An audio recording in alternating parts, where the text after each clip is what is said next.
11 अप्रैल के अखबारों में राज्यपाल से संबंधित खबरें जो छपी हैं उन्हें एक साथ रखकर देखिए तो लगेगा कि अब इनके सहारे दक्षिण के राज्यों को भी साधा जाने लगा है। तमिलनाडु और तेलंगाना की सरकारें राजभवन पर गंभीर आरोप लगा रही हैं।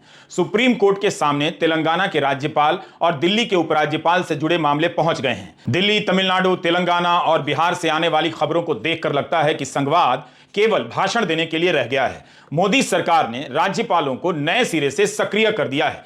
यही कारण है कि विपक्षी दलों की सरकार वाले राज्यों में केंद्र के प्रति कई बार सही भी और कई बार अनावश्यक संदेह पैदा हो जाता है। विपक्ष ही नहीं, संदेह की सुई उन राज्यों में भी उठने लगी है जहां बीजेपी की सरकार है। राज्यपाल नए राजा हैं। राजा पहले भी थे मगर अब तलवार चलाने लग गए हैं। 1971 में इनके पद को समाप्त करने की बात जस्टिस राजा मन्नार कमेटी कर चुकी है, लेकिन अब तो राजभवन कई मामलों में केंद्र के लिए उपयोगी नजर आने लगा है। राजभवन का काम केवल सरकार गिराने और बनाने तक सीमित नहीं है, बल्कि विपक्षी दलों की सरकारों के काम में तरह तरह से अड़ंगा डालने और काम रोक देने का भी इनका काम हो गया लगता है। टकराव का यह चक्र घूमता रहता है। कुछ समय पहले बंगाल में सक्रिय था, इन दिनों तमिलनाडु, तेलंगाना, दिल्ली में ज्यादा सक्रिय नजर आ रहा है। यह खबर दिल्ली से है। दिल्ली सरकार ने दिल्ली नगर निगम में 10 सदस्यों को मनोनीत कर दिया, उपराज्यपाल ने रद्द कर दिया। चीफ जस्टिस डीवाई चंद्रचूड़ ने इस मामले की सुनवाई के समय पूछा कि उपराज्यपाल मंत्रिमंडल की राय के बगैर कैसे फैसला ले सकते हैं। कोर्ट में दिल्ली सरकार के वकील ने कहा कि दिल्ली के अधिकारियों ने मुख्यमंत्री को फाइल दिखाए बिना ही उपराज्यपाल को भेज दिया।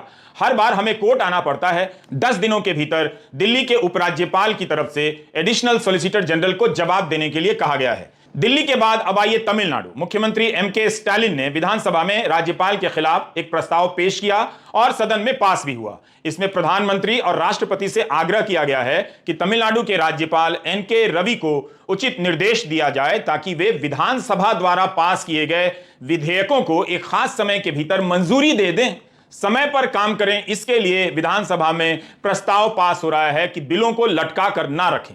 दूसरी बार तमिलनाडु विधानसभा में राज्यपाल के खिलाफ प्रस्ताव पास हुआ है। मुख्यमंत्री स्टालिन ने कहा कि मजबूरी में करना पड़ा, क्योंकि 7 अप्रैल को राज्यपाल ने कह दिया अगर राज्यपाल किसी बिल को मंजूरी नहीं देते हैं तो उसकी मौत हो जाती है। इस टकराव से तो विधानसभा की स्वायत्ता ही चली जाएगी। जनता के चुने हुए प्रतिनिधि कानून बनाते हैं। यही दलील बीजेपी खुद इस्तेमाल करती है और तमिलनाडु में विधानसभा के पास किए गए विधेयक को मंजूरी देने को लेकर राज्यपाल खुद को सुप्रीम बता रहे हैं। इस प्रस्ताव के पास होने के बाद राज्यपाल ने ऑनलाइन गैम्बलिंग का बिल मंजूर कर दिया। सरकार का कहना है कि 14 बिल हैं जिन्हें राज्यपाल की मंजूरी का इंतजार है। संघवाद पर अगर आप प्रधानमंत्री के भाषण निकाल कर देखेंगे तो ललित निबंध की तरह लच्छेदार तरीके से सुंदर सुंदर बातें कही गई होंगी, लेकिन जब ऐसे मामले सामने आते हैं तब प्रधानमंत्री शायद ही कभी हस्तक्षेप करते हुए नजर आते हैं। हिंदू में छपी इस खबर को देखिए।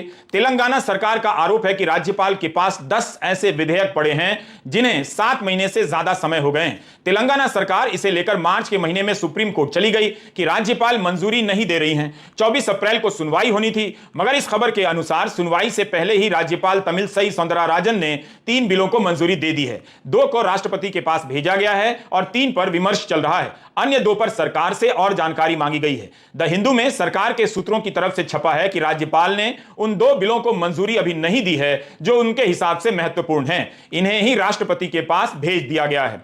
त्रिपुरा के पूर्व राज्यपाल तथागत रॉय के ट्वीट ही निकाल कर देख लीजिए पुराने, तो संघवाद पर प्रधानमंत्री की तमाम बातें बेमानी नजर आने लगेंगी। बंगाल के राज्यपाल के पद पर जब तक जगदीप धनखड़ रहे, उनकी भूमिका से साफ लगता है कि दैनिक स्तर पर इस तरह से राजभवन का हाल की स्मृतियों में कभी राजनीतिक इस्तेमाल नहीं किया गया होगा। अब राज्यसभा के उपसभापति पद पर आकर भी धनखड़ के बयानों में राजनीतिक टोन झलकता रहता है। वे विदेशों में राजनीतिक चश्मा उतार कर जाने की सलाह दे रहे हैं। क्या उपसभापति महोदय यह कहना चाहते हैं कि जो भी विदेश जाए वो भारत सरकार का प्रतिनिधि बनकर ही जाए? क्या उनका यही बयान राजनीतिक नहीं है? राज्यपाल के पद पर रहते हुए उनके कई बयानों को पलटकर देखा जाता है कि उनमें कितना राजनीतिक चश्मा था और कितना संवैधानिक। उस समय भी उनके बयानों की निंदा की जाती थी। आप पुरानी खबरों को देखिए। विपक्षी राज्यों में राज्यपालों को शक्तिशाली बना दिया गया है। मोदी सरकार के ही दौर में अरुणाचल प्रदेश, उत्तराखंड, मध्य प्रदेश, महाराष्ट्र में राष्ट्रपति शासन लगाने से लेकर चुनी हुई सरकारों की हैसियत तय करने में, गिराने बनाने में और राजनीतिक दलों को तोड़कर मंजूरी देने में राजभवनों की भूमिका सामने आ चुकी है। सुप्रीम कोर्ट में चल रही सुनवाई को आप फिर से देख सकते हैं। राज्यपाल सरकारों की गर्दन पर लटकने वाले तलवार की तरह हो गए हैं, जिसकी धार फिर से तेज कर दी गई है। अब बिहार में हुई हिंसा में केंद्रीय जांच की मांग करने के लिए वीएचपी के नेता राज्यपाल से मिलने चले गए। विश्व हिंदू परिषद के नेताओं को पहले मुख्यमंत्री के पास जाना चाहिए था। सासाराम और बिहार शरीफ की घटनाओं को लेकर गृहमंत्री अमित शाह ने राज्यपाल को फोन कर दिया और स्थिति की जानकारी मांग ली। कायदे से उन्हें भी मुख्यमंत्री से बात करनी चाहिए थी। अमित शाह ने तो संघवाद की एक नायाब व्याख्या कर दी कि मैं इस देश का गृहमंत्री हूं, बिहार में कानून व्यवस्था इस देश का हिस्सा है। 24 में मोदी जी को पूर्ण बहुमत दीजिए, 40 में 40 सीटें, और 25 में भाजपा की सरकार बनाइए। ये दंगा करने वालों को उल्टा लटका कर सीधा करने का काम ये भारतीय जनता पार्टी करेगी। इस पर जदयू नाराज हो गई। जदयू ने कहा कि गृहमंत्री ने संघवाद का अपमान कर दिया है। मुख्यमंत्री से फीडबैक नहीं लिया, राज्यपाल से ले लिया। सर, फेडरल सिस्टम में तो मुख्यमंत्री से बात किया जाता है। आप सोच रहे हैं कभी हुआ है? इस देश के जरा संविधान को देख लीजिए, क्या है शुरू से बना है। और जो भी गवर्नर होते हैं तो क्या गवर्नर से खाली बतियाया जाता है? इस सरकार से बतियाया जाता है, कोई बात होता है? राजभवन का इस्तेमाल किस किस तरह से होने लगा है, इसकी सूची बनाएंगे तो आपको केंद्र और राज्य के बीच राज्य कम दिखेगा, राजभवन ज्यादा दिखने लगेगा। राजभवन से राजनीति साधी जा रही है।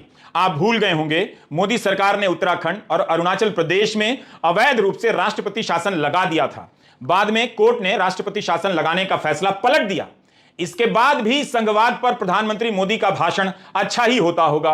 वो हमेशा कांग्रेस के सरकारों के जमाने की याद दिलाते रहते हैं ताकि उनके जमाने की बात आपको याद ना आए। हम याद दिलाते रहेंगे। और एक और बात चलते चलते याद दिलाना चाहते हैं, ये इसरो का ट्विटर हैंडल है। इससे अंतरिक्ष अभियानों की बातें होनी चाहिए, लेकिन अब इसके ट्विटर हैंडल से मुद्रा योजना का प्रचार किया जा रहा है।